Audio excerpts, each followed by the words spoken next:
do this. So this is 6.1. We're just transforming trig graphs. And today is just a focus on identifying the transformations. So transforming trig graphs. So our focus for today is to identify all the different characteristics. So those characteristics are the midline, the amplitude,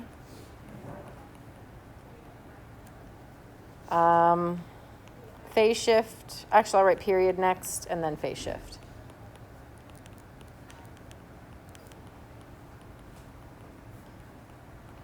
For trig functions. So that's all we're doing today. We're just doing the identification today, and then tomorrow we'll actually do the graphing. So we're just building this process, making sure we're comfortable looking at the trig equation, finding out all the necessary information, and then actually practicing with the graphing piece of it. So let's do a couple here. Best way to see this is just to jump in. So I've got the function. I feel like this is just such, is that too hard to see if I write it in that thicker font? Is that better? It looks messier, but we'll try it with one, see how it goes. Okay, so I've got y equals 2 times the sine of, and then in the parentheses, x plus pi over 2 minus 5. So what I want to do is, yesterday we looked at the different equations for each of the trig functions. I'm just going to write the equation for sine with all the different necessary pieces of information just below it, because I think that'll help us easily identify the different pieces that we need. So we're just going to go in order. The 4 things that I wrote up above there. So midline, amplitude, period, and phase shift for this function. That's all we're doing. We're just identifying those 4 things. So I'm going to start with the midline. And for this first one, I'll kind of just remind us where to look for the midline. So the midline is how much that graph has moved up or down. But we're just identifying that by saying what the middle line of the graph is. And the name says midline. That means I need you to write it in the form of an equation of a line. So when we write this, it's just written as, and I'll write it underneath here, y equals k. This is how we're actually writing the form of that equation, is y equals k. So looking at my equation, where's k? The -5, right? So it's just y equals -5. That's the equation of the midline. So if I graph that with a dotted line like I did yesterday over top of the graphs that we had, that would be the middle of our graph. Okay, so the second thing we're going to identify is the amplitude.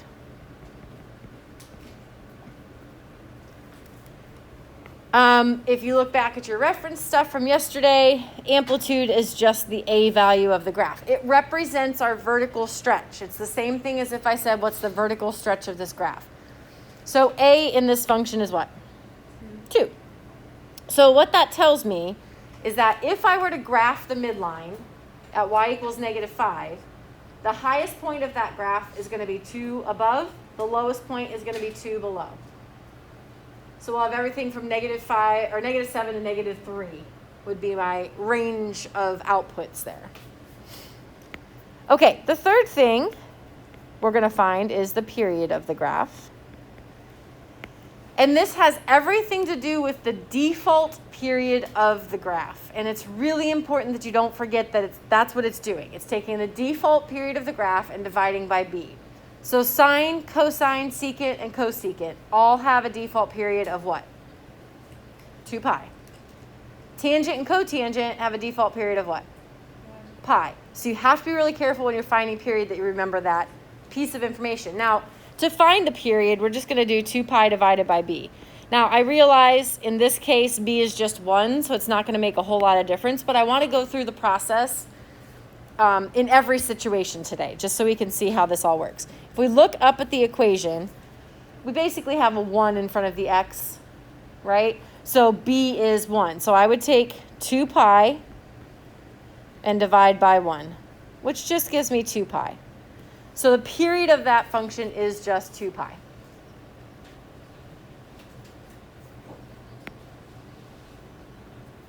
All right, last but not least, bless you, we have the phase shift. So this is going to tell us how much we move left or right. Now you might be already able to tell that just by looking at the equation, but I want us to just play it safe. And remember that every time we do a phase shift, we're really saying take bx minus h, set it equal to 0, and then solve for x.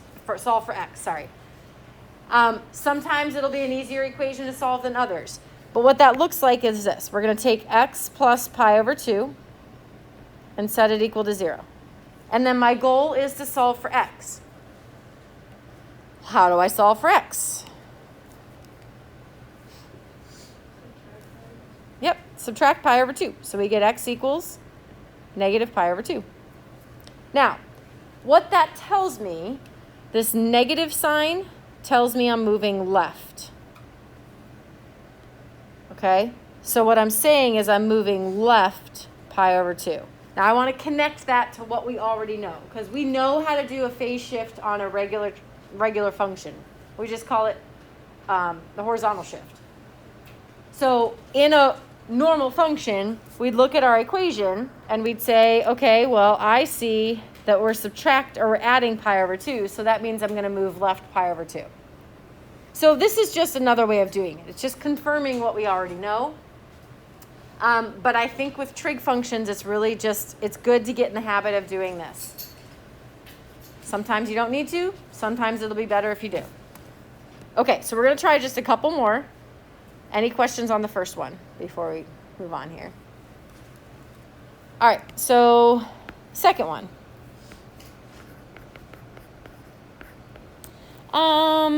Let's do a tangent graph. So y equals 4 times the tangent of, in parentheses, 2x plus pi over 2. And then close your parentheses. And just like I did on the last one, I'm going to write the standard kind of graphing form with the A, B, H, and K in it underneath, just to make it a little bit easier to identify the different pieces here.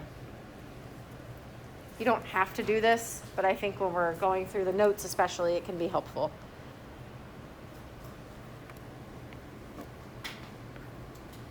All right, so we have 4 things we're going to identify. Midline, amplitude, period, and phase shift. So let's start with the midline.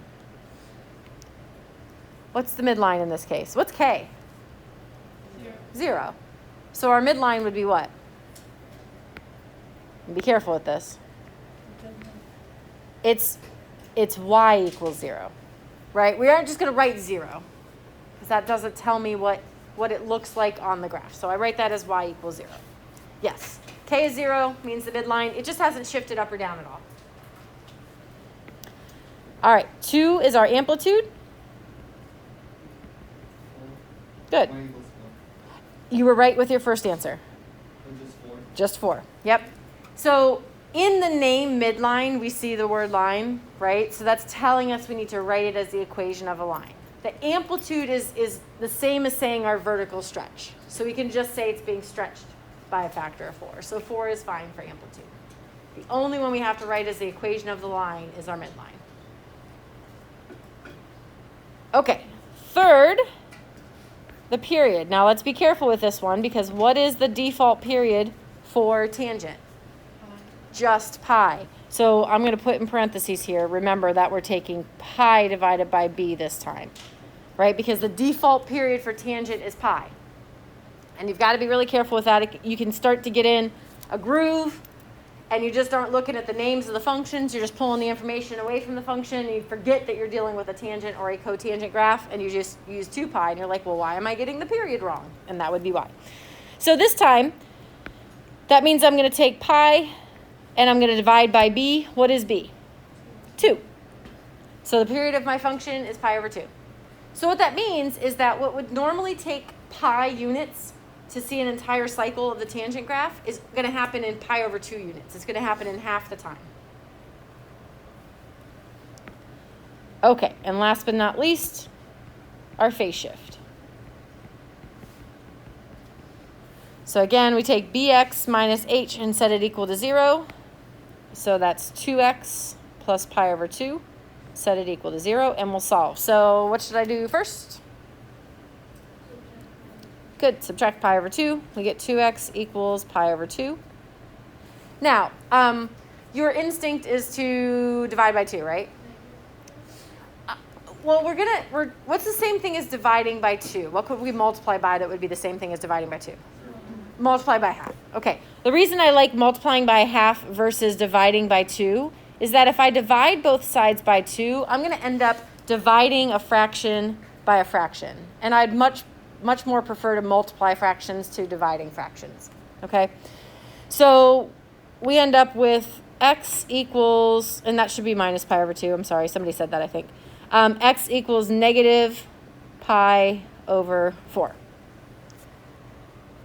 Now, don't just leave your phase shift as x equals negative pi over 4. I want you to interpret that, tell me what it means. So this negative sign is telling us we're moving left pi over 4. So we would take our entire graph and move it to the left pi over 4 units. So our midline's at 0. Our highest point is 4 units above 0. Our lowest point is 4 units below 0. The period of that function is pi over 2, so it happens quickly. Compared to our default graph, and then our phase shift has moved left pi over 4. All right, one more. Like I said, we're just going to kind of rock these out pretty quickly because there's not a lot I can do to make these, to do anything different.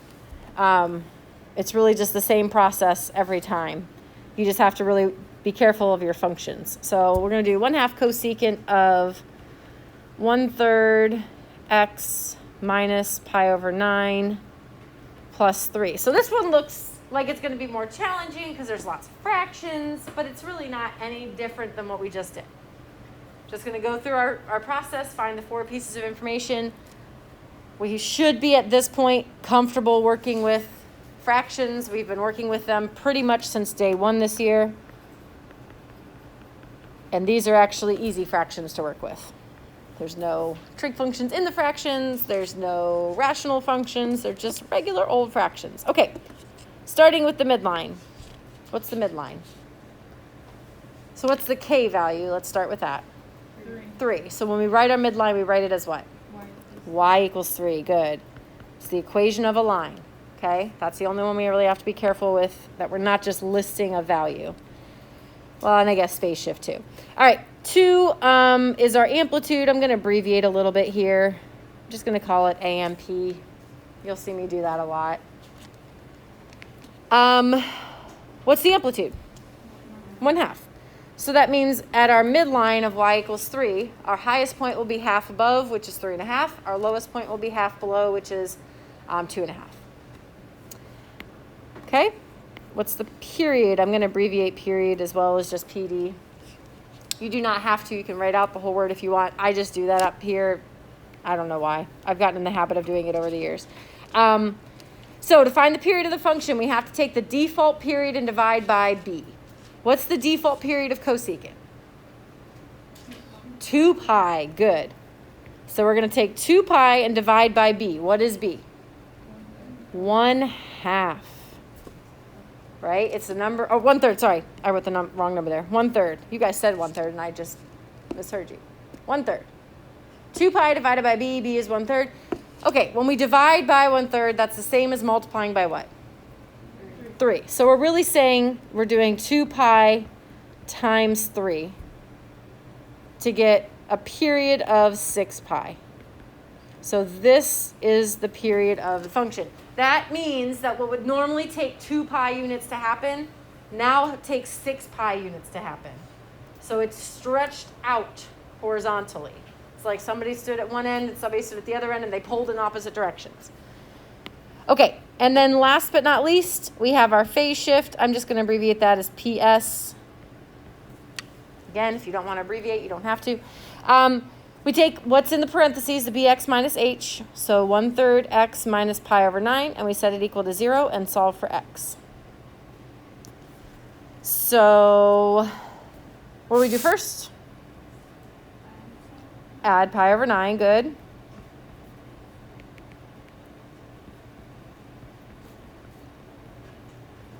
And then what? Multiply by 3, good. And again, I like to multiply fractions versus dividing fractions, so I'm going to multiply, and I'm on the right side just going to write 3 over 1, just makes my life a little bit easier. So I get x equals 3 pi over 9. I can simplify 3 pi over 9, can't I? Yeah, what is it going to simplify to be? Pi over 3. Okay, this time this is a positive number. Okay, so a positive value means we're actually moving what direction? Right. So this will be moving right, pi over 3. So just make sure you interpret your movement. This is the actual phase shift, right, pi over 3. This is not. Okay, so we got to make sure we get through the entire process there. Okay, any questions for me? So there's a go formative. It should be pretty quick. I have every indication that you guys should be able to finish it before you leave today. And then tomorrow we'll do some graphing. I'll try to provide you some graph paper tomorrow because it can be a little tricky to graph on your own.